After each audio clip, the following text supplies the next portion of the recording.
Today, we're going to be talking about what if the Gophers won the West? What would it take? And we got to dive into Phil Steele's position rankings in the Big Ten because, look, it ain't right. Hey, You are Locked On Golden Gophers. No matter what we're going to do here, we're just going to keep rowing. Your daily podcast on the Minnesota Golden Gophers. However it turns out, we're just going to keep rowing. Part of the Locked On Podcast Network. Your team every day. We're just going to keep rowing, and keep rowing.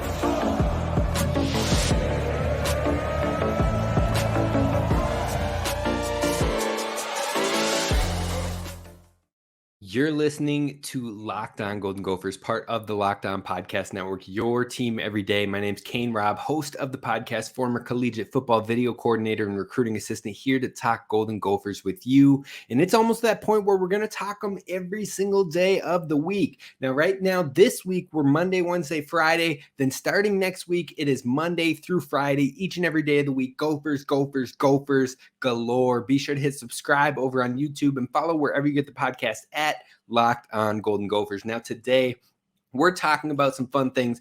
We're talking about what if the Gophers win the Big Ten West? What would it take? What would happen? If we look into that crystal ball in the future, what happened to help the Gophers win the West? Then we're going to talk about Phil Steele's Big Ten positional rankings because they're off, and I just got to get it off my chest.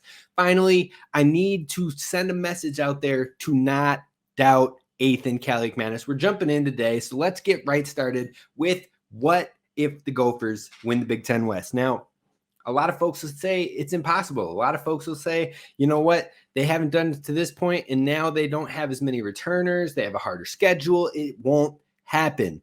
But you know what? I don't see it as impossible, and I love the outlook that the Gophers players are taking on it that we heard at the Gophers Media Days last week, that it is more of an opportunistic schedule. It is a chance for them to show they are a growing program. They are a team that people should not slight, a team that people shouldn't underrate, and that they want the challenge. So I'm here for it, and you should be here for it too. But what will happen if the Gophers win the West and we look back? What would have happened to make it happen? Well, the first thing is that Athan Kaliakmanis absolutely played into his potential. Now, you've heard me, you've likely heard other Gophers media analysts, Ryan Burns, Daniel House, and others talk about the potential that Athan Kaliakmanis has put on display for the Gophers in the games, in the moments that he had last year, but also what we've been seeing in these camps, in these practices prior to him ever having to go on the field for Tanner Morgan. We talk about the different arm angles that he can throw from. We talk about being able to get on the run. And as I look back on some tape, I look back at plays from Iowa, plays from Wisconsin, where he's getting through multiple reads. He's getting through his progressions, and he makes a fairly significant choice, even on a turnover play. I was looking at the Iowa interception. He gets through 3 reads. He puts the ball into the position that is least likely to have a turnover worthy play, and the ball is tipped by his receiver. Hits Lemeki Brockington in the hands, more on the fingertips, while a defender is tackling him from behind and trying to punch the ball out. It deflects, and an Iowa defender intercepts it. But if you look at the options, you look at the progression of that play, he made the right choice. The one choice that maybe would have given him some opportunity to get the first down within the actual style of the play, rather than trying to then play some backyard football and trying to scramble or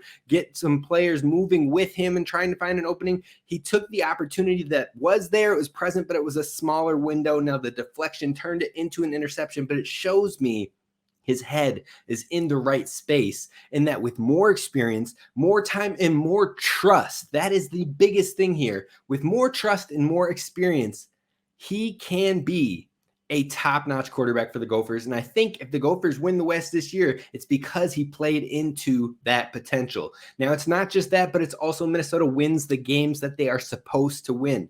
Now, when we head into the season, I can almost guarantee you, depending on what the records are as they shift, it might change. But at this moment in time, if you had to place a line, a betting line on every game of this season, Minnesota would be favored against Nebraska, against Eastern Michigan, against Louisiana Lafayette, against Illinois. They'd probably be favored because it's at home. Michigan State, they'll be favored. Purdue, they'll be favored. That's 6 games right there off the top of my head in which the Gophers will very likely be favored. And I didn't even mention Northwestern. That one's absolutely going to be favored towards the Gophers. That's 7 games right there that will likely play to the favor of the Gophers when it comes to the betting lines. They will be expected to win those games. So if Minnesota wins those games that are expected, that's 7 wins right there. That is 7 wins. You're already in bowl game territory, and you're not even talking about the games that people are calling your scary games. The reason that this is tough, the reason why it's a scrap and everything like that, those games I haven't even brought up yet. So if you take care of business and you take the games in which people are expecting you to get it done, you play your football, you play smash mouth, you play to the best of your players' abilities, you have a top 10 defense, top 15 defense once again, and you take care of the games you're supposed to, that's 7 wins right there. That is more than half the battle of getting a Big Ten West title. Because in there, I said Northwestern, I said Purdue, I said Illinois. That's 3 right there. Nebraska, that's 4. That's 4 games within the West that you would already have taken. Then it really comes down to your rivals. And if you can win one of your 2 rivalry games, you're most likely winning the West in that point blank period.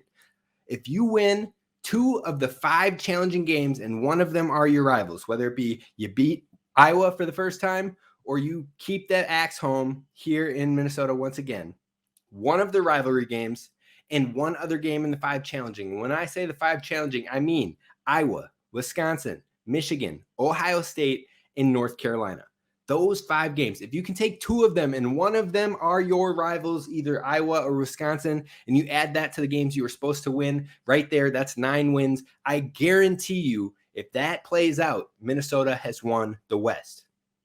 I guarantee it. The only way it couldn't happen is if somehow, some way, Iowa was the loss and Iowa goes absolutely crazy and loses 1 game this season maybe.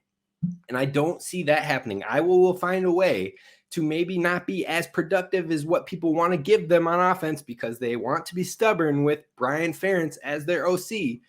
So they'll be their own worst enemy there. But if you can handle the games and you take care of business like that, you'll have the Big Ten West.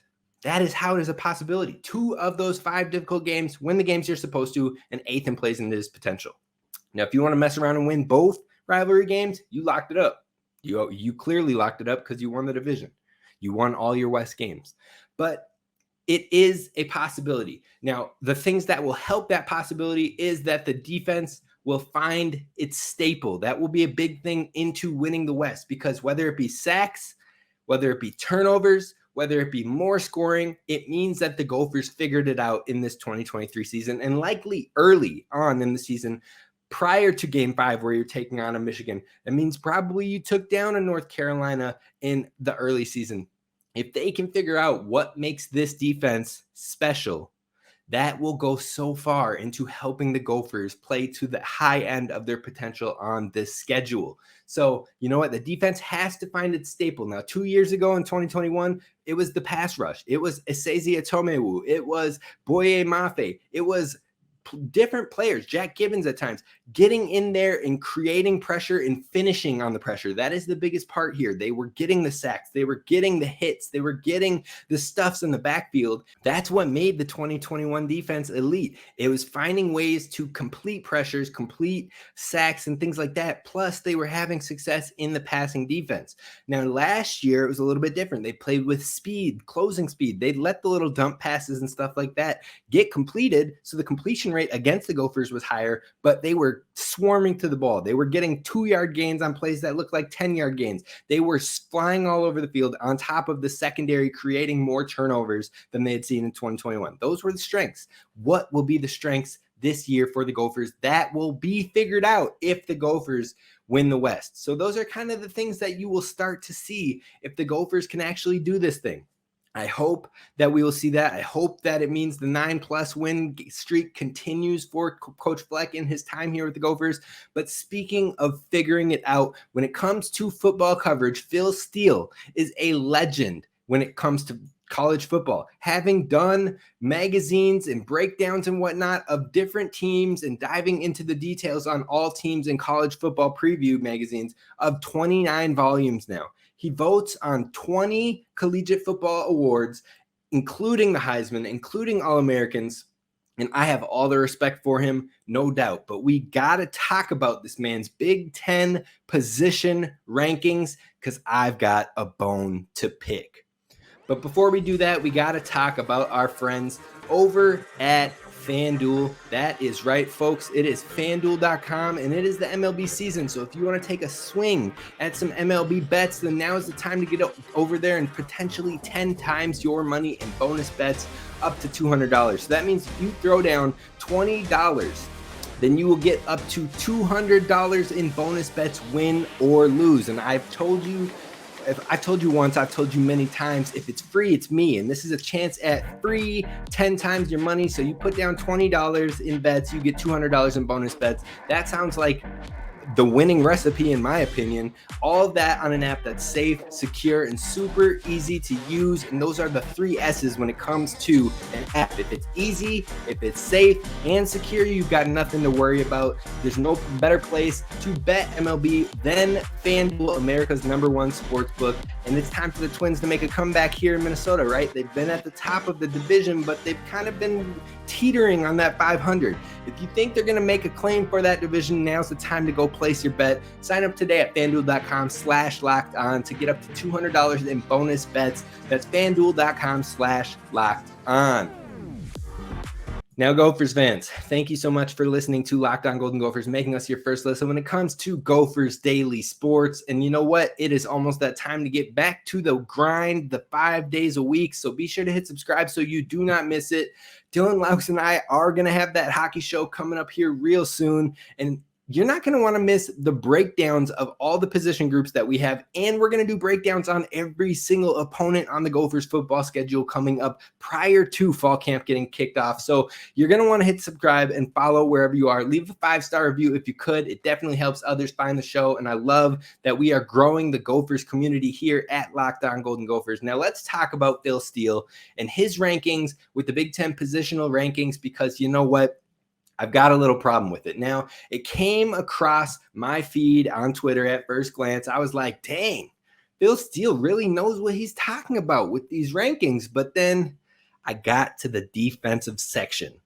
Now, upon first glance, there are some gripes on the offensive side of things too. But honestly, if there were things that were maybe I would only move it a slot or 2 difference, then you know what? It's relative because people have different opinions, different strokes for different folks, as I always say.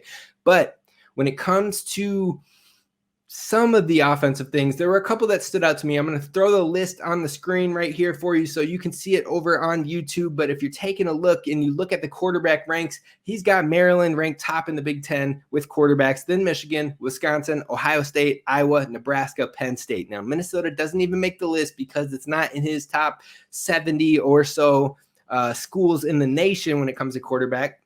A little bit of disrespect there, but you know what? There is a lot unproven with Athan Kaliakmanis, so I'm not going to dig in on him for that one. But when I look at the quarterbacks, I'm talking Nebraska's quarterbacks are being over Penn State. That seems a little bit absurd. I would probably have Drew Aller above Nebraska, above Iowa, even though Cade McNamara has shown some things in the past. He didn't play at all last year.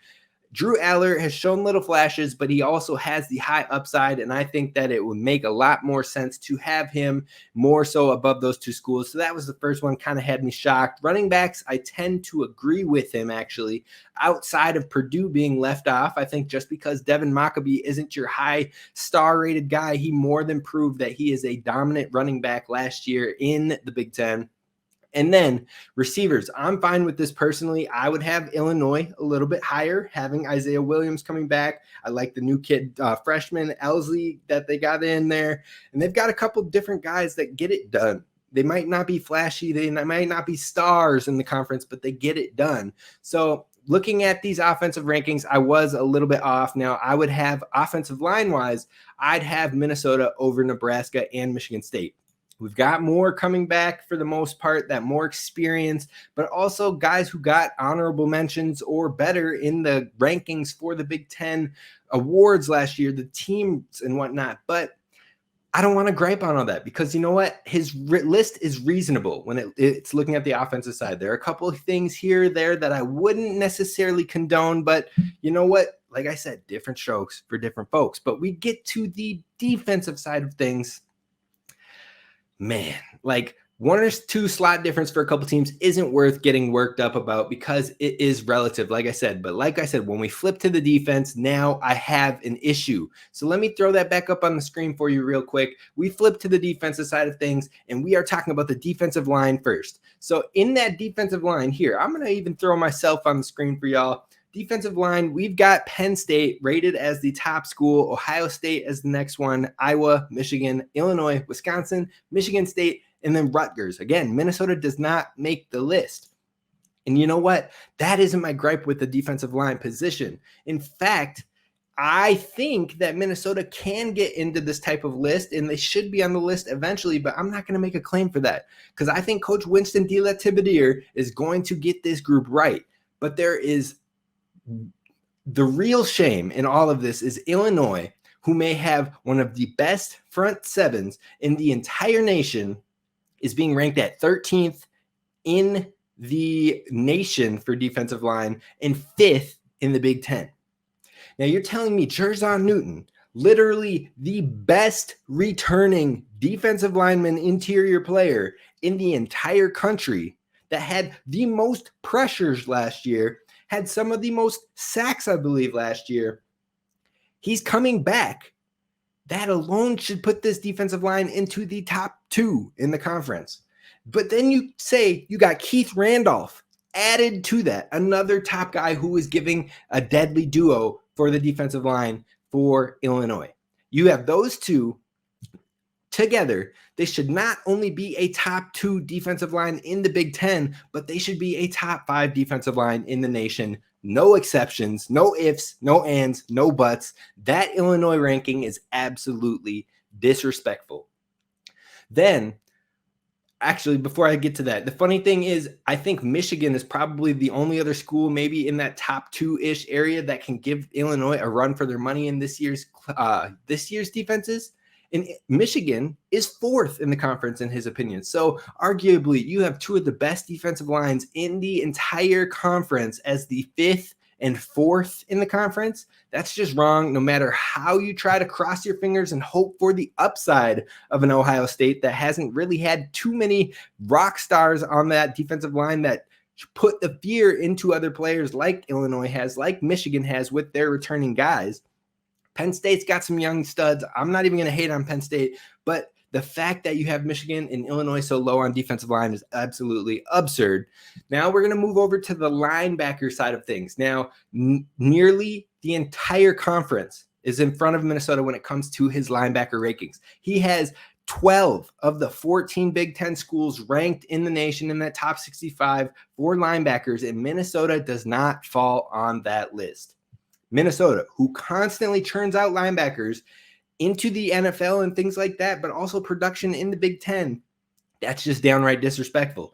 Mariano Sori-Marin has been in the all-conference or gotten some shine on these teams for all Big Ten type of player as a linebacker last year.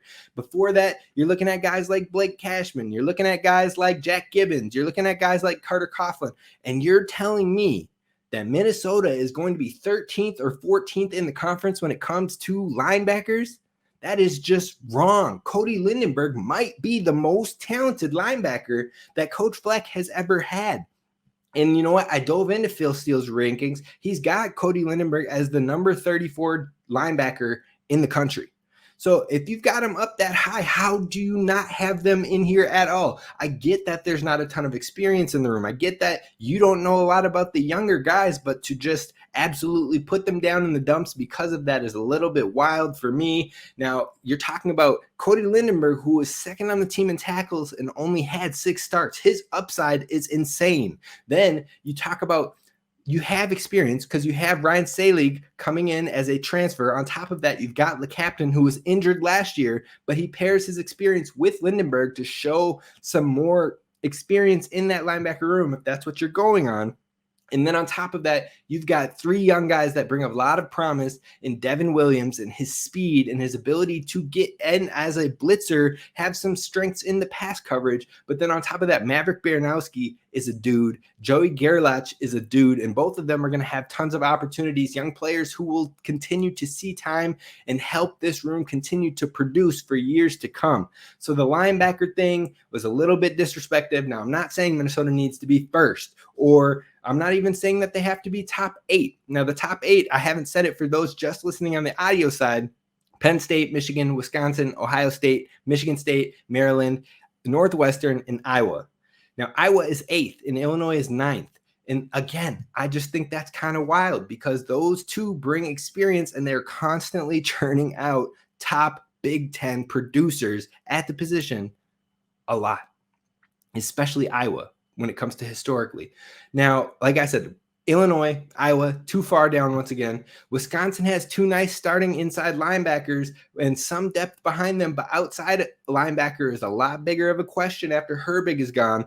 And posting them 3rd in the entire Big Ten and 6th in the entire nation, it feels like a stretch. It feels like a little bit of helmet scouting if you're getting to me. And you know what? That's what seems to shine through a little bit on this defensive ranking side of things is helmet scouting comes more prevalent as players become more unknown. Now, lastly, we talk about the defensive backs, and this is the one where I'm only talking about Minnesota here because I am outright distraught. Now, defensive backs, he's got Penn State rated 1, Iowa rated 2, Michigan 3, Ohio State 4, Maryland 5, Wisconsin 6, Nebraska 7, Minnesota 8, and then Rutgers 9, Illinois 10, and Northwestern 11. I'm not even going to talk about any of the other schools. I think that's a little bit flubbed up on some of the different areas there, but Minnesota as 8th, that's the only thing I want to focus on here. Now, I'm not going to stand for this. Yes, one cornerback starting spot is a questionable spot for the Gophers. People don't know what's going to happen with that cornerback position. But you're talking corners and safeties as defensive backs. And Tyler Nubin, whom Phil Steele has listed as a preseason All-American and the number 1 free safety at his position in the country, and you're putting him at 8th? That means you think maybe there's no cornerbacks that are good for the Gophers, but that's just downright disrespectful and wrong because you've got Jack Henderson, who transferred in. You've got Justin Wally, who gives you a ton of experience and has made some memorable moments as a Gopher who's been playing since his true freshman season. Now, on top of that, at the safety position, Darius Green and Coleman Bryson, both young players who have shown very strong in their snaps that they've gotten as underclassmen. And then you've got Aiden Gousby, who's been a sleeper in the safety room. And you know what? All of that together gives the Gophers a top 3, top 4 safety room in the conference, on top of having Justin Wally and Jack Henderson, who are both 2 top 10 graded cornerbacks returning to the Big Ten, 2 of the top 10 returners. That's right. Number 4 is Henderson, and number 6 is Wally. In fact, Michigan, Iowa State, Penn State, and the Gophers have 8 of those top 10 cornerbacks. 4 schools of 14 have 8 of the top 10 returning cornerbacks graded by PFF. And you know what? Penn State, Iowa, and Michigan, those 3, the other 3 of the 4 that have 2 in that list, are rated 1, 2, and 3 in the conference. But Minnesota is 8? That doesn't make sense. This is where you get into the helmet scouting because you've got your Ohio State, you've got your Wisconsin, and you've got your fan popular Nebraska all above Minnesota with less certainties in that room. So you know what? I just can't stand for it. You pair the safeties with the cornerbacks and those guys who are coming back that have higher grades from PFF as well as good experience. It just doesn't make sense to me. Minnesota has been a top 10, top 15 defense in the country for back-to-back years, and they've been a top 3 to 4 defense in the conference for back-to-back years, yet not ranked in 2 out of the 3 defensive position groups, and the 3rd being vastly disrespected. It's just wrong. Phil Steele, you're a baller at the work you do, especially on the offensive side of things, but this defense, It just looks like a whole lot of helmet scouting to me, my man. So I had to get into it, and I had to speak my truth. Now we're going to wrap this one up with Athan Kaliakmanis, the Greek gunslinger, and why you should not doubt him for the upcoming season. That is what's coming up to close this show out. All right, Gophers fans, I'm going to keep it quick. I'm going to keep it flowing, but the Greek gunslinger, now is not the time to doubt him. I am excited for Athan in this 2023 season. Now, Phil Steele has Kaliakmanis rated as the 9th best quarterback in the conference. Athlon Sports has him rated as the 10th. USA Today has him as the 11th. In March, 247 Sports had Athan listed as the 10th quarterback in the conference. Sporting News has him as the 9th. Saturday Tradition has him at the 10th, and College Football Network has Athan as the 12th quarterback in the Big Ten. Moral of the story here is that at large, the world is definitely sleeping on the Gophers quarterback 1. Now, the funniest thing about all of this, and what I've noticed even from the fans on Twitter and different social platforms, is that the casual fans of other teams, or just, casual people wanting to talk Big Ten sports, they look at the box score and they see less than 1,000 yards last year, and they see 3 touchdowns to 4 interceptions. That's what they see, and they say this kid isn't good, that they're going to be in a lot of trouble. Tanner Morgan's been their quarterback forever. This kid, whatever. But you catch the diehard fans of the Big Ten, the ones that watch everything and anything Big Ten. These folks are like, man, I really like the Greek gunslinger. I like this Gophers quarterback. He's got a lot of upside. He's a fun player. He can run. He's got a lot of things going for him. And why that is because the box score doesn't tell you everything. It doesn't tell you that 2 of his 4 interceptions were garbage time plays against Illinois in a game that he was asked to go and make a miracle happen and just huck it up there and let's get some touchdowns because we're behind late and we should, 2 hucked up there, right? It doesn't tell you that the wide receiver, Dalen Wright, gave up on his route halfway through it and just got yelled at by the coach, waved his coach off, and was later disciplined. It doesn't tell you that happened on one of the interceptions. It doesn't tell you that even the other interceptions that he made in the Penn State game and the Iowa game, the only 2 other times that he threw an interception in his meaningful minutes, in the ones where the games mattered, one of those was against Penn State where they were getting blown out and they had to find a time to get back in his first ever start in a whiteout game. And he only walked away with 1 turnover. In the most attempts that he had besides the Wisconsin game on the entire season, walked away with 1 turnover in a whiteout game in his first ever start being thrown in his first ever week of prepping as the starter. I'll take 1 interception there. And then you talk about the last interception in the Iowa game, which was mainly due to coaching. I'm going to be straight up and clear with you there, because coaching put him in a nearly no-win situation that was only a fraction of a bit off from being a big play and another win, 10-win season, and the first win against Iowa. Because in that game, Athan started out 7 for 8. He ended up finishing the game 7 for 15. But that doesn't tell the full story, because in that 7 for 8, then after that, the Gophers only passed 2 more times in the next 20 minutes. They were both incomplete. But then later on in the game, I believe he had 1 more pass attempt before the interception. But in that interception, it was 3rd and 7 and a do or die. The Gophers had to get the first down. Otherwise, they're kicking a field goal to go up by 3 and giving Iowa the ball back with 1 minute and 50-some seconds left, or 2 minutes left, something like that.